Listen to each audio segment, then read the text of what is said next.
أهلا وسهلا بحضراتكم في نشرة جديدة من أخبار الشروق نت، وإليكم العناوين ونبدأها بالاقتصاد.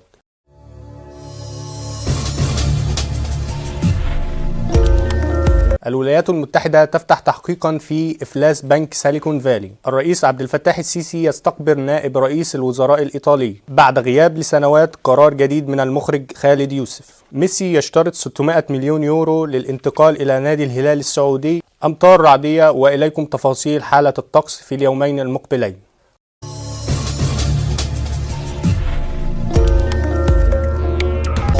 تسبب سحب الزبائن في بنك سيليكون فالي مبالغ كبيرة من حساباتهم بصورة مفاجئة أدى إلى إفلاس البنك. وقالت مصادر أمريكية بأن الزبائن سحبوا أكثر من 250 ألف دولار، وهو المبلغ الأقصى الذي تتضمنه المؤسسة الفيدرالية لتأمين الودائع.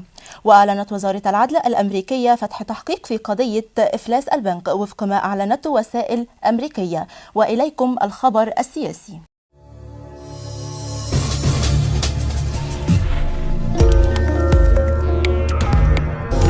استقبل الرئيس عبد الفتاح السيسي اليوم وفدا إيطاليا رفيع المستوى برئاسة أنطونيو تاياني نائب رئيس الوزراء ووزير الشؤون الخارجية التعاونية والدولي الإيطالي. وصرح المستشار أحمد فهمي المتحدث الرسمي برئاسة الجمهورية بأن زيارة نائب رئيس الوزراء وإيطاليا القاهرة على رأس بعثة تجارية موسوعة من كبرى الشركات الإيطالية تأتي في إطار علاقات الصداقة الراسخة بين مصر وإيطاليا.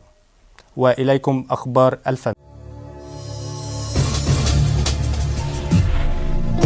بعد غياب دام 4 سنوات عن الساحة الفنية، قرر المخرج خالد يوسف العودة إلى جمهوره، ولكن هذه المرة من خلال الدراما الرمضانية من خلال مسلسل سر باتع الذي سيعرض في رمضان 2023. المسلسل يعد التجربة الأولى للمخرج خالد يوسف في الدراما التلفزيونية بعد مشوار طويل في الإخراج السينمائي. مسلسل سر باتع دراما عصرية تاريخية أحداثها تدور بين زمنين، العصر الحاضر وعصر الحملة الفرنسية على مصر 1798. وإليكم الخبر الرياضي.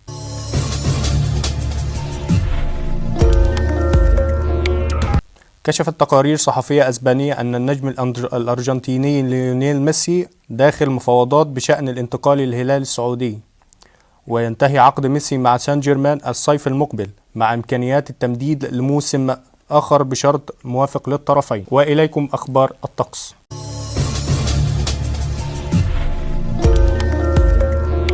تشهد البلاد اليوم تقلبات جوية وسقوط أمطار متفاوتة الشدة، وتكون رعدية تصل إلى حد السيول في بعض الأماكن. وأشارت الهيئة العامة للأرصاد الجوية إلى أن القاهرة الكبرى ستشهد سقوط أمطار خفيفة إلى متوسطة على القاهرة وجنوب الوجه البحري، كما تشهد كل أنحاء البلاد انخفاضا بدرجات الحرارة بسبب نشاط الرياح.